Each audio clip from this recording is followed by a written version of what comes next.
Sobat Muslim yang dirahmati Allah Subhanahu wa Ta'ala.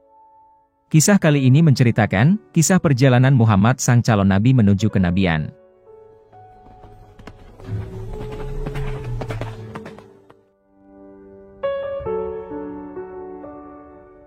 Di saat masyarakat Mekah semakin jauh dari ajaran Nabi Ibrahim alaihissalam.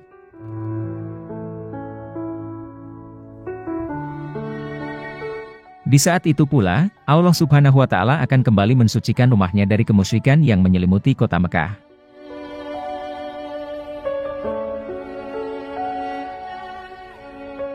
Setelah gagalnya rencana pasukan Raja Abraha untuk menghancurkan Ka'bah.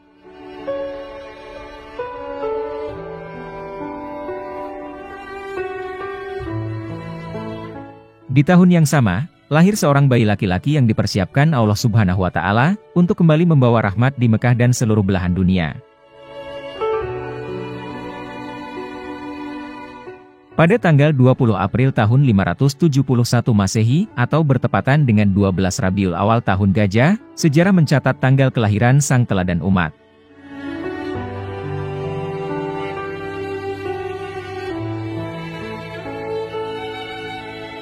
Dari keluarga yang amat terhormat, keluarga besar Bani Hashim, bayi tersebut diberi nama Muhammad. Nama Muhammad bukanlah nama pemberian manusia, tetapi nama yang disampaikan Allah kepada kakek dan ibunya, melalui isyarat mimpi. Muhammad!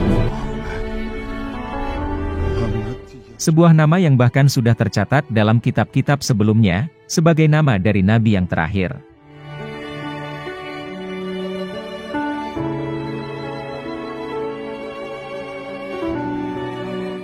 Muhammad kecil yang terlahir sebagai seorang yatim, mendapatkan perhatian yang begitu besar dari sang kakek, Abdul Muthalib. Sang kakek menginginkan pendidikan terbaik untuk cucunya.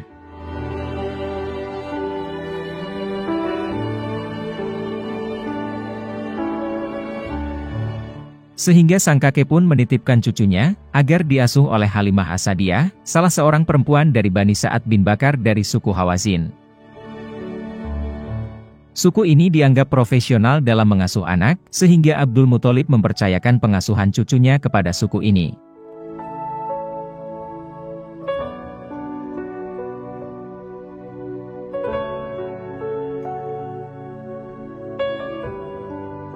Dengan kondisi geografis yang berbukit dan berudara segar, Muhammad kecil tumbuh di lingkungan Bani Sa'ad.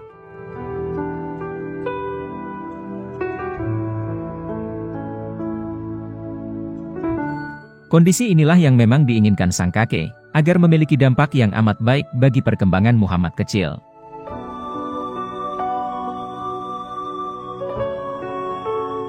Di perkampungan Bani Sa'ad juga, Muhammad sang calon nabi memperoleh kefasihan dan keindahan dalam berbahasa, sebab Bani Sa'ad memiliki tata bahasa Arab yang masih santun.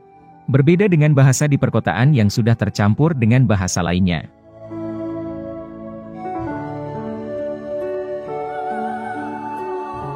Setelah kurang lebih 4 tahun lamanya tinggal di perkampungan Bani Sa'ad, Muhammad sang calon nabi dipulangkan ke Mekah.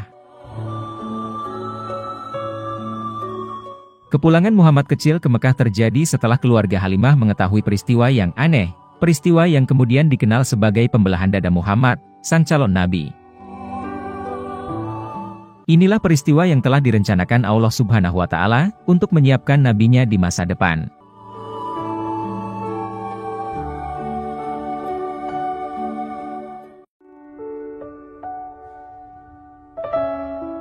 Muhammad sang calon nabi, kini berada dalam asuhan sang ibunda, Aminah binti Wahab.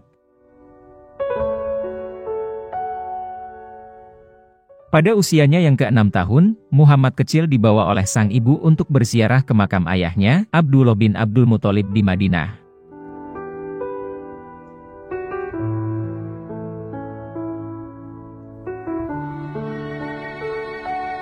Namun, pada saat dalam perjalanan kembali dari Madinah, kesedihan kembali melanda sang calon nabi akibat wafatnya sang ibunda, Aminah binti Wahab.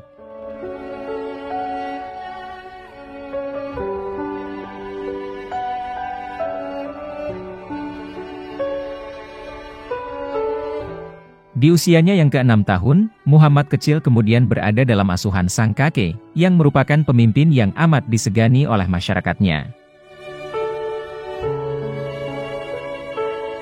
Abdul Muthalib merupakan orang kepercayaan masyarakat Mekah di dalam memegang otoritas Ka'bah. Pada saat itu, Abdul Muthalib memiliki tempat duduk khusus di bawah Ka'bah dan tidak ada seorang pun yang berani duduk di atasnya, sekalipun anak-anaknya sendiri. Namun Muhammad kecil justru bermain-main dan duduk di atasnya. Melihat itu, paman-paman Nabi pun berusaha untuk mengambil dan menariknya. Namun ketika sang kakek melihat hal tersebut, beliau malah melarang mereka seraya berkata, "Jangan larang anakku, Muhammad bin Abdullah duduk di atas kursi ini. Demi Tuhan, kelak ia akan menjadi orang besar."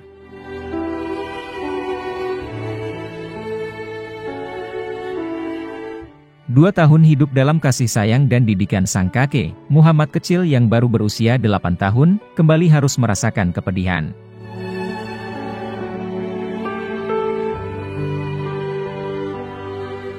Sang kakek yang merupakan seorang pemimpin besar masyarakat Mekah, meninggalkan dunia ini untuk selama-lamanya.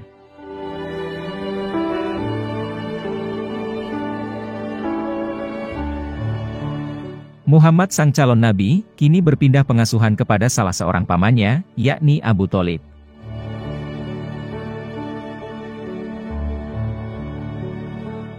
Abu Thalib, sang paman yang telah diberi amanah untuk mengasuh Muhammad kecil, dinilai terbaik dalam kepemimpinan di antara putra Abdul Muthalib yang lainnya.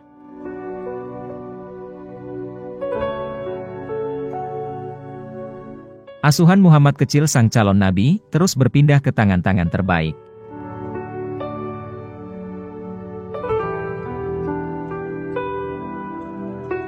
Di usianya yang ke-12 tahun, Muhammad kecil sang calon nabi mulai belajar keterampilan hidup dari sang paman, Abu Thalib.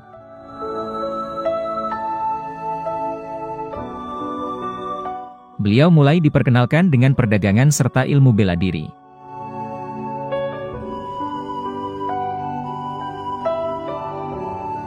Pada usia yang ke-12 tahun ini juga, Muhammad sang calon nabi pertama kali ikut serta berdagang ke negeri Syam bersama sang paman dan kafilah dagang Quraisy lainnya.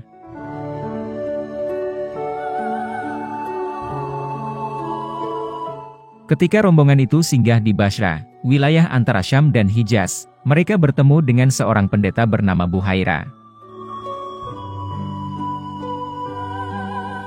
Pendeta Buhairah saat itu terheran-heran melihat sebuah kafilah dagang yang datang dari Mekah. Kafilah ini sudah seringkali melewati wilayahnya, tapi kali ini terlihat tidak seperti biasanya.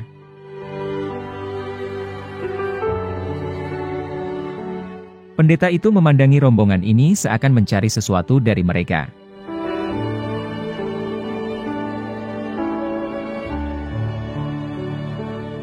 Setibanya rombongan kafilah tersebut, pendeta Buhairah kemudian menjamu makan rombongan Abu Thalib. Dengan maksud untuk memperhatikan satu persatu orang yang manakah yang telah membawa tanda-tanda yang ia cari itu.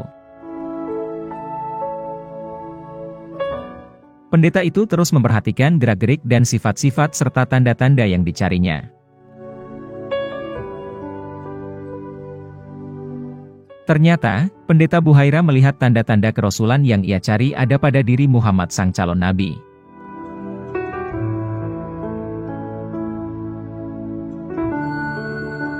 Kemudian pendeta Buhairah memberi nasihat kepada Abu Thalib, supaya Muhammad sang calon nabi ini dijaga dengan baik, karena anak inilah yang akan menjadi pemimpin umat di kemudian hari.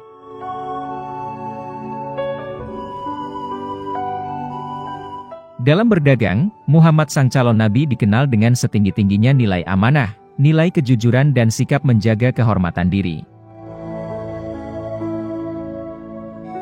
Inilah karakter beliau di segenap sisi kehidupannya, hingga beliau diberi gelar Al-Amin, orang yang paling jujur dan tidak pernah sekalipun berdusta.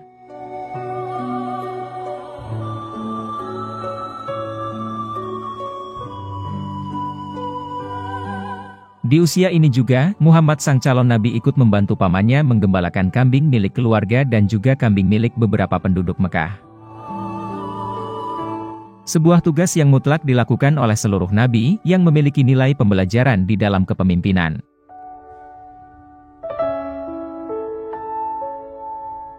Dari Abu Hurairah radhiyallahu anhu bahwa Rasulullah shallallahu alaihi wasallam bersabda, "Tidak ada nabi kecuali pernah menjadi penggembala kambing." Mereka para sahabat bertanya, "Apakah engkau juga wahai Rasulullah?" Beliau berkata, "Iya, saya telah menggembala dengan imbalan beberapa kirot dari penduduk Mekah." Hadis riwayat Bukhari, nomor 2262.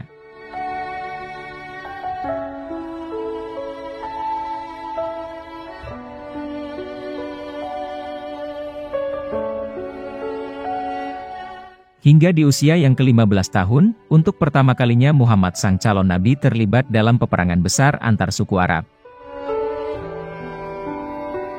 Pada saat itu, beliau ikut serta dalam perang Fijar bersama paman-pamannya.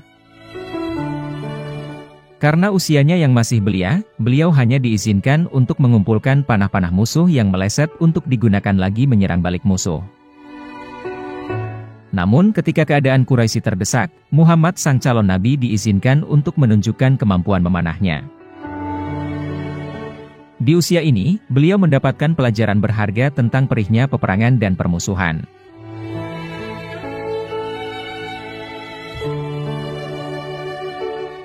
Namun 5 tahun setelahnya, beliau juga mendapatkan pelajaran yang amat dikenang. Sebuah perjanjian damai yang mengakhiri pertikaian antar suku Arab menjadi momentum yang memberikan pelajaran akan pentingnya perdamaian. Perjanjian ini bertujuan untuk melindungi hak-hak para pedagang asing yang seringkali terzolimi. Perjanjian itu kelak dikenal dengan nama Hilful Fudul. Rasulullah bersabda, "Aku menghadiri sebuah perjanjian di rumah Abdullah bin Jud'an. Tidaklah ada yang melebihi kecintaanku pada unta mirah kecuali perjanjian ini. Andai aku diajak untuk menyepakati perjanjian ini di masa Islam, aku pun akan mendatanginya."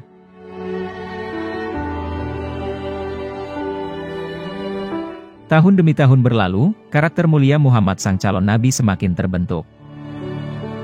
Beliau mulai dikenal masyarakat sebagai pemuda yang teramat jujur.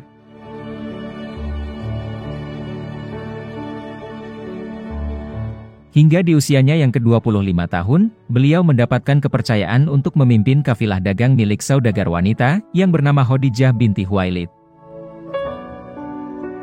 Perdagangan Muhammad sang calon nabi diawasi oleh Maisarah, salah seorang pembantu Khadijah. Dari Maisarah, Khadijah memperoleh informasi bahwa Muhammad sang calon nabi memiliki kemuliaan serta kejujuran, sehingga memperoleh keuntungan yang besar untuk perdagangannya.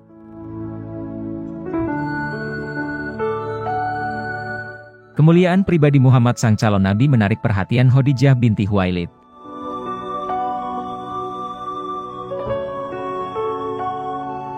Melalui seorang temannya, Khadijah akhirnya membuka jalan, hingga Muhammad sang calon nabi meminang Khadijah, wanita yang paling terhormat di kota Mekah.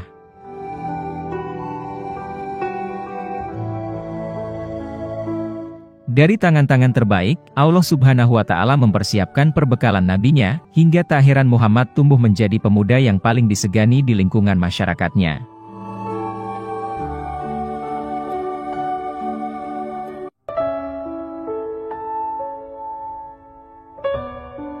Puncaknya, di usia beliau yang ke-35 tahun, saat terjadi perselisihan mengenai peletakan batu Hajar Aswad setelah proyek renovasi Ka'bah. Pada saat itu, hampir saja terjadi pertumpahan darah akibat perselisihan untuk menentukan siapa yang paling pantas meletakkan batu Hajar Aswad. Hingga akhirnya disepakati, siapa saja yang pertama kali melewati Ka'bah, dialah yang berhak meletakkan batu Hajar Aswad. Allah Subhanahu wa Ta'ala menakdirkan orang yang berhak tersebut tak lain adalah Muhammad Al-Amin, calon Rasulnya. Saat mengetahui kehadiran Muhammad sang calon nabi, seluruh pemuka Quraisy menunjukkan kepuasan mereka. Muhammad sang calon nabi memberikan solusi agar meletakkan Hajar Aswad pada sehelai kain, yang setiap ujung kain tersebut dipegang oleh masing-masing pemimpin suku Quraisy. Kemudian batu Hajar Aswad diletakkan di tempat semula oleh Muhammad sang calon nabi.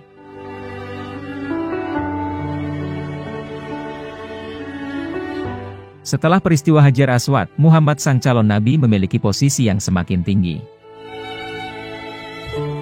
Masyarakat semakin menghormatinya, begitu juga kekayaannya semakin bertambah. Namun semua kenyamanan tersebut justru menyisakan kegundahan di hatinya. Sang manusia paling mulia, merasakan kekosongan di dalam hatinya, ia mulai mencari dan mempertanyakan keberadaan Sang Maha Pencipta.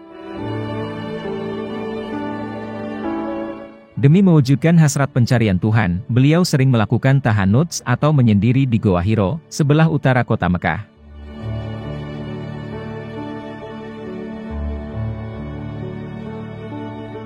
Hingga di usia 40 tahun, untuk pertama kalinya beliau memperoleh wahyu melalui pelantara malaikat Jibril di malam 17 Ramadan.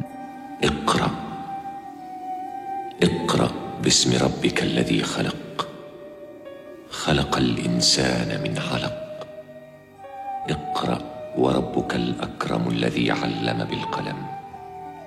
'Allamal insana ma lam ya'lam. Pada usia 40 tahun inilah, di mana seseorang akan mencapai usia kematangan. Sejak saat itu juga, Rasulullah Muhammad SAW diangkat menjadi nabi, dan mulai menyebarkan Islam di Mekah.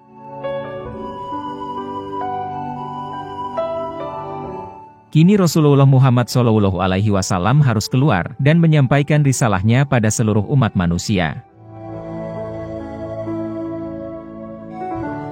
Usia dakwah Nabi ini, tidak sepanjang usia persiapannya menjadi seorang Nabi. Namun dalam waktu 23 tahun menjadi utusan Allah Subhanahu wa Ta'ala, Nabi Muhammad mampu membawa keberkahan bagi seluruh jazirah Arab, bahkan sebagai pembawa rahmat bagi seluruh alam. Wallahu a'lam bishawab.